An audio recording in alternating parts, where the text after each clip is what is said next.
پڑھی ہے نا ارباز ابن ساریہ کی روایت ہے مستدرک میں، حضور پاک علیہ السلام فرماتے ہیں جیسے اللہ نے مجھے نبیوں میں چنا کہ محمد کسے بنایا جائے، ویسے اللہ نے امتوں میں میرے صحابہ کو چنا کہ حضور کا یار کسے بنایا جائے۔ ایسے نہیں چنا، ایسے نہیں دیکھا، چنا، انتخاب کیا، سلیکٹ کیا۔ سلیکشن، صحابیت الیکشن پہ نہیں ہے، سلیکشن پہ ہے۔ یہ انتخاب خدا ہے، یہ اللہ رب العزت کی طرف سے جس کو چاہا۔ یہ رسول اللہ کا دلدار بننے کے قابل ہے یا نہیں ہے؟ حضور کا حبدار بننے کے قابل ہے یا نہیں ہے؟ رسول اللہ کا وفادار بننے کے قابل ہے یا نہیں ہے؟ اس کو اٹھا کے رسول اللہ کے قدموں میں لاتے ہیں۔ اگر میں یوں کہوں نا کہ ابو بکر سے لے کر سید نواسی بن حرب رضی اللہ عنہ تک پیغمبر کا ایک صحابی اللہ کا انتخاب ہے تو یہ بےجا نہیں ہے۔ یہ حضرت زید بن حارثہ ہیں جن کی زندگی ہمارے لیے مشعل راہ ہے۔ یہ زید بن حارثہ رضی اللہ تعالیٰ عنہ کی زندگی اگر ہمارے نوجوان اپنا لیں، اگر ہمارے نوجوان اپنی زندگیوں میں ان کی زندگی کو لے آئیں، خدا کی قسم وہ وقت دور نہیں ہے جب آسمان والوں کی نظریں بھی ہمارے لیے ایسی شفقت کی نظریں بنی تھی جیسے صحابہ بنے گی، جیسے صحابہ کرام کے لیے آسمان کے فرشتے اترا کرتے تھے۔ علامہ اقبال نے ایسے نہیں فرمایا فضائے بدر پیدا کر فرشتے تیری نصرت کو اتر سکتے ہیں گردوں سے، قطار اندر قطار اب بھی۔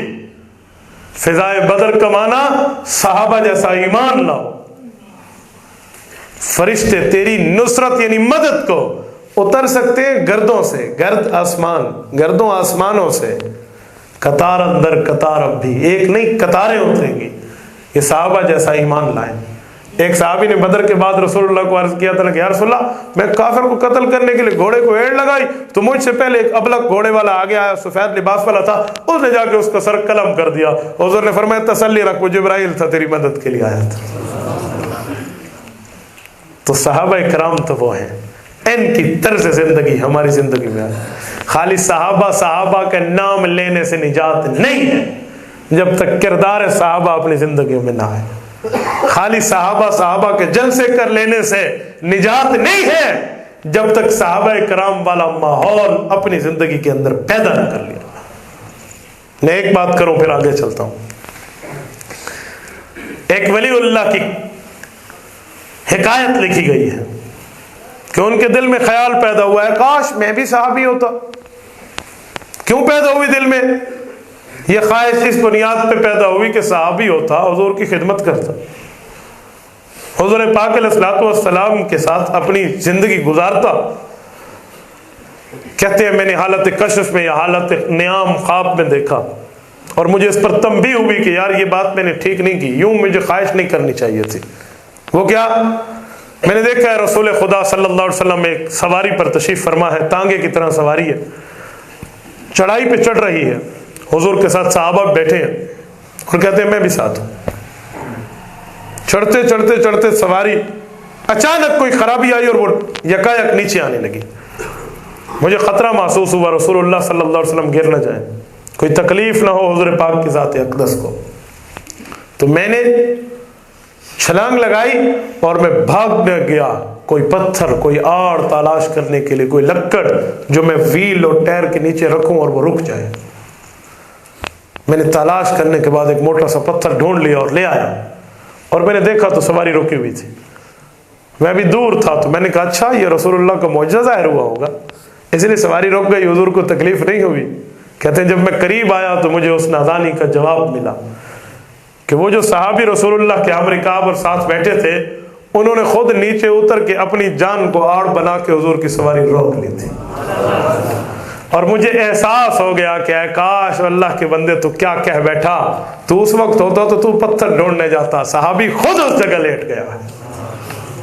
صحابہ میں نے جو شعر پڑھا ہے نا جوش کی بنیاد پہ نہیں پڑھا، کہ اسلام کی عظمت کے مینارے ہیں صحابہ، یہ کسی جوش جذبے پہ نہیں، دلیل کی بنیاد پہ پڑھا ہے۔ مینارہ مسجد کا ہے، مسجد کا مینار دیکھ کے مسجد کی سمجھ آتی ہے، اگر مینار دیکھیں گے دور سے مسجد پتہ چل جائے گی یہ مسجد ہے۔ صحابہ اسلام کی عظمت کے مینارے ہیں، مانا صحابہ کو دیکھیں گے تو اسلام سمجھ آئے گا۔ رسول اللہ صلی اللہ علیہ وسلم فرماتے ہیں میرے صحابہ اور میرے اہل بیت، ان دونوں کی مثال یوں ہے، میرے صحابہ کی مثال ستاروں جیسی، میرے اہل بیت کی مثال کشتی جیسی۔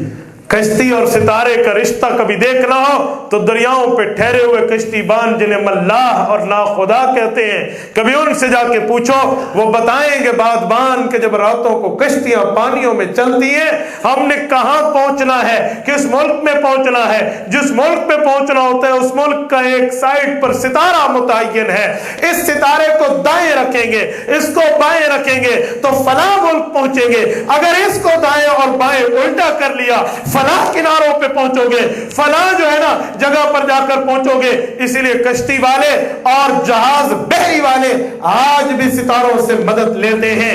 یاد رکھو اس رشتے کو دیکھو گے تو یوں ہی سمجھ آئے گی اہل بیت کی مثال کشتی جیسی ہے، صحابہ کی مثال ستارے جیسی ہے۔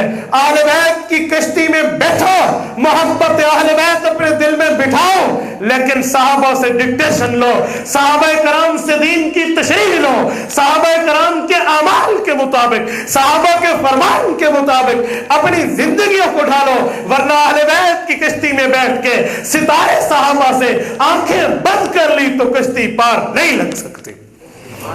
یہ حضور نے اسے کشتی فرمایا ہے اور اسے ستارہ فرمایا۔ میں صحابہ کے بعد اہل بیت کی ایک شخصیت کی بات کرنے لگا ہوں، حضرت ام حبیبہ۔ یہ بھی تو اہل بیت ہے نا، یہ بھی تو اہل بیت ہے نا، ہے یا نہیں ہے؟ نعرے سے منع کیا، جواب سے تو نہیں کیا، ہے یا نہیں ہے؟ سنو، نبی علیہ الصلوۃ والسلام کی اہل بیت رسول اللہ کی بیویاں سب سے سر فہرست ہے۔ آج یا نادانی میں یا حسد پہ یا بغض پہ اور یا جہالت کی بنیاد پر جب اہل بیت کا ذکر آتا ہے تو ہم حضور کی بیویوں کو اہل بیت سمجھتے ہی نہیں ہیں۔ جیسے اللہ اہل بیت کہے، اللہ کا قرآن اہل بیت کہے، رسول اللہ اس پر مہر تصدیق ثبت کرے، تو قرآنی اہل بیت کو لوگ یاد نہیں رکھتے۔ حضور پاک علیہ السلام کے فرمانی اہل بیت جو حضور کے فرمان میں لوگوں نے اہل بیت سمجھتے ہیں۔ ہم اہل سنت والجماعت احناف دیوبند قرآن کے بنائے ہوئے اہل بیت بھی مانتے ہیں، رسول اللہ کے فرمان کے بنائے ہوئے اہل بیت بھی مانتے ہیں۔ ہمارا اعلان ہے قرآن بھی ایمان ہے، حضور پاک کے فرمان بھی ایمان ہے، جو قرآن نہ مانے وہ بھی بے ایمان ہے، جو حدیث نہ مانے وہ بھی بے ایمان۔ ہم تو دونوں مانتے ہیں۔ سورت نمبر 33 سورت احزاب آیت نمبر 33 پارہ نمبر 22 صفحہ نمبر 1، انما یرید اللہ لیذہب عنکم الرجس اہل البیت ویطہرکم تطہیرا۔ قرآن کہتا ہے نبی کی بیویوں میں نے تمہیں پلیتی سے دور کر دیا اور ایسے پاک کیا جیسے پاک کرنے کا حق ہے۔ ایک بندہ مجھے کہنے لگا یہاں تو مذکر کا صیغہ ہے، میں نے کہا جی وہ کیسے؟ کہا انما یرید اللہ لیذہب عنکم آیا ہوا ہے، قوم مذکر ہوتا ہے تو مذکر کا اطلاق مؤنث پر کیسے ہے؟ میں نے کہا یہ پارہ شروع کہاں سے ہوتا ہے؟ کہتے ہیں وَمَن يَقْنُتْ مِنْكُنَّ لِلَّهِ وَرَسُولِهِ وَتَعْمَلْ صَالِحًا نُؤْتِهَا أَجْرَهَا مَرَّتَيْنِ وَآتَدْنَا لَهَا رِزْقًا كَرِيمًا۔ میں نے کہا اس سے شروع ہوتا ہے؟ کہتے جی ہاں۔ میں نے کہا وَمَن يَقْنُتْ مِنْكُنَّ لِلَّهِ وَرَسُولِهِ سے مراد کون ہے؟ کہ نبی کی بیویاں ہیں۔ میں نے کہا یقنت تو مؤنث کا صیغہ نہیں ہے، مذکر کا ہے، وَمَن تَقْنُتْ ہونا چاہیے تھا، وَمَن يَقْنُتْ کیوں ہے؟ یہاں کیوں ہے؟ کہتے ہیں اسلوب قرآنی ہے۔ میں نے کہا ادھر کوئی اور ہے، اسلوب لغت عرب ہے، ادھر کچھ اور ہے پھر تو ومن تقنت کہہ دیتے نا، ومن یقنت کیوں کہا ہے؟ تو اس کا مطلب عنکم سے مراد بھی بیوی ہو سکتی ہے۔ السلام علیکم اہل البیت قرآن نے کم کا صیغہ ابراہیم علیہ السلام کی بیوی کے لیے بولا ہے، تو مذکر کا صیغہ جمع کے خطاب میں عورت کے لیے بھی بولا جا سکتا ہے۔ حضور پاک علیہ السلام کی روایت ہم عائشہ فرماتی ہیں جب حضور گھر میں داخل ہوتے ہمیں فرماتے ہیں السلام علیکم، عربی کے لحاظ سے تو السلام علیکم نہ ہونا چاہیے، تو یہاں بالطبع بولا جا سکتا ہے۔ اور اگر اس پر بھی نہ مانے تو میں ایک دلیل قرآن کریم سے اور لاتا ہوں۔ میں نے کہا جی علیکم اہل، یہ جو ہے انما یرید اللہ، اگر اس سے مراد نبی کی بیویاں نہیں ہیں، اس سے پچھلی آیت ذرا پڑھو، یا نساء النبی لستن کاحد من النساء ان اتقیتن فلا تخضعن بالقول فیطمع الذی فی قلبہ مرض وقلن قولا معروفا۔ یہ کون ہے؟ کہ نبی کی بیویاں مراد ہے۔ میں نے کہا اس سے اگلی آیت پڑھو، وَاذْكُرْنَ مَا يُتْلَى فِي بُيُوتِكُنَّ مِنْ آيَاتِ اللَّهِ وَالْحِكْمَةِ۔